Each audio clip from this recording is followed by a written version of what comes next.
Seiring dengan kenaikan suhu global, glasier di seluruh dunia sedang mengalami pelelehan yang semakin signifikan dari tahun ke tahun. Banyak glasier ikonik di dunia yang akan segera kehilangan masa keemasannya karena semakin mengecil dan menghilang. Kondisi glasier saat ini sudah menjadi perhatian masyarakat dunia melalui 2025 International Year of Glacier Preservation dengan 21 Maret 2025 sebagai Hari Glasier Sedunia.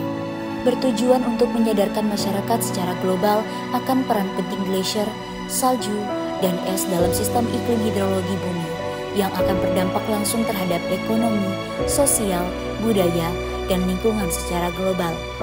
Ini nantinya juga akan menjadi aksi nyata dunia untuk mengatasi masalah percepatan pencairan glasier dan konsekuensinya.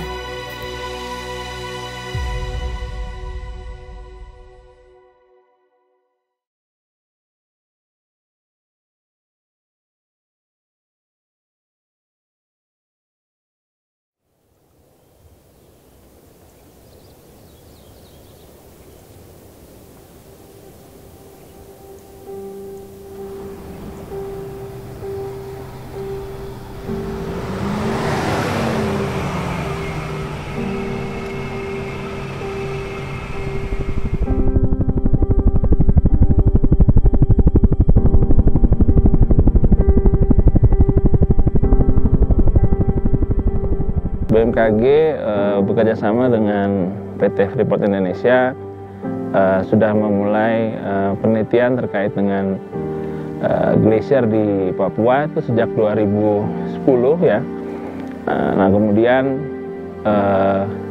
survei monitoring luas glasier itu rutin kita mulai sejak 2015. Yang idealnya dilakukan setahun sekali, namun terkadang ada sedikit kendala sehingga dilakukan kadang 2 tahun sekali. Tahun ini 2024 kita berkesempatan lagi untuk melakukan survei tersebut. Intinya adalah melihat penurunan ya tebal es yang ada di glasier ini, dan kita lihat dari tahun ke tahun makin menipis. Selain itu juga melihat luas daripada permukaan es yang ada di Papua.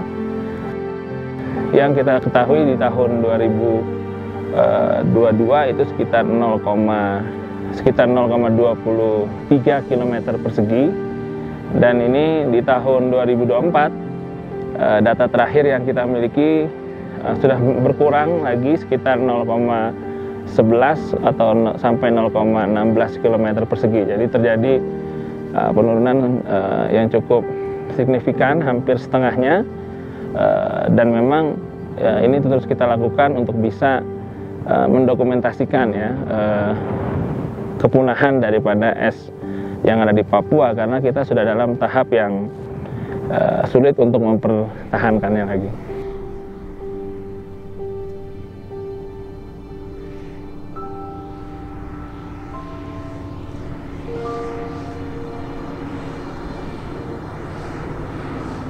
Jadi memang idealnya adalah kita tetap melakukan on-site survei. Jadi setiap kita kunjungan pada waktu itu dijadwalkan 2 tahun sekali, kita harus survei dengan berjalan kaki, membawa semua peralatan ke sana. Itu setiap 2 tahun. Tapi memang tergantung dari kondisi, pertama kondisi sosial, yang kedua dari kondisi cuaca. Ketika cuaca buruk, kita sama sekali nggak bisa ke sana. Jadi memang attempt-nya pertama kita harus berjalan kaki, mengukur stake yang ada yang ditanam di sana gitu. Kalaupun itu gagal, yang kedua kita bisa melakukan monitoring secara flyover menggunakan helikopter. Dan kalau memungkinkan, itu kita bisa landing di sana. Tapi ketika setelah tahun 2017 kalau nggak salah, karena kondisi es yang semakin menipis, helikopter sudah nggak bisa, sama sekali nggak bisa mendarat. Jadi kita lakukan hanya flyover, perbandingan foto dengan foto, sambil mencari stake atau pipa yang kita tanam, dan kita hitung berdasarkan foto tersebut.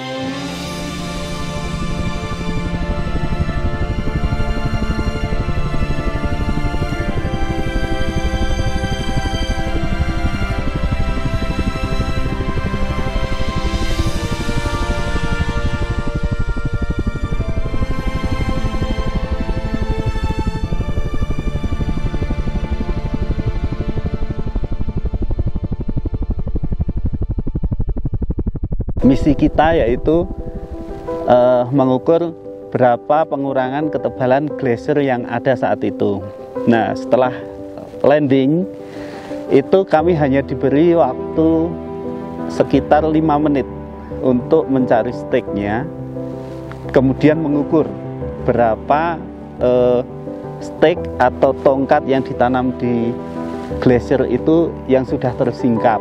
2010 itu ketebalannya kalau diukur sekitar 32 meter.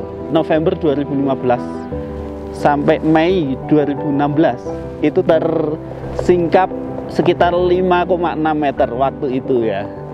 Nah, terakhir kemarin di Desember 2023 ada 14 stake yang sudah tersingkap. Artinya ketebalan glacier itu diperkirakan tinggal 4 meter seperti itu untuk monitoringnya.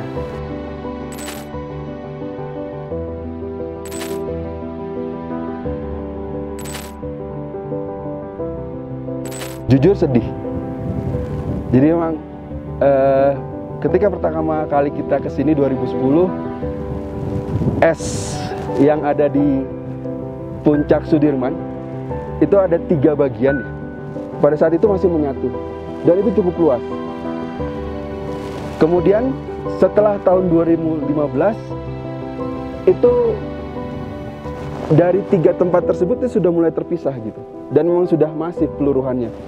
Jadi memang itu sudah nggak abadi lagi. Jadi ya kalau bisa sih ya kita bisa masih nunjukin ke anak cucu kita bahwa ini loh kita masih punya salju di kondisi tropis, karena nggak banyak orang yang tahu, bahkan orang Indonesia pun nggak tahu bahwa kita punya es di sana, punya salju, walaupun yang kita bilang abadi sekarang sudah tidak abadi. Mungkin itu.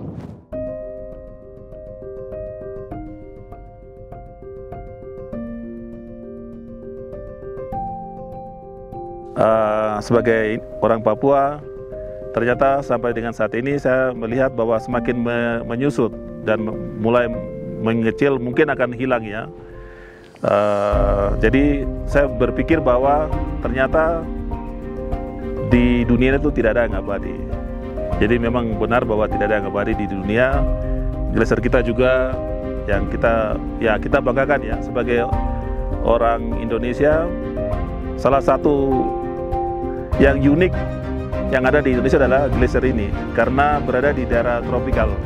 Jadi pesan saya untuk kita semua, untuk generasi muda termasuk juga generasi yang ada saat ini, yang ada saat ini, kita merawat bumi kita memelihara bumi kita, merawat bumi kita agar bumi yang kita cintai sama-sama ini bisa menjadi tempat tinggal kita bersama untuk kita, anak kita, cucu sampai generasi yang berikutnya.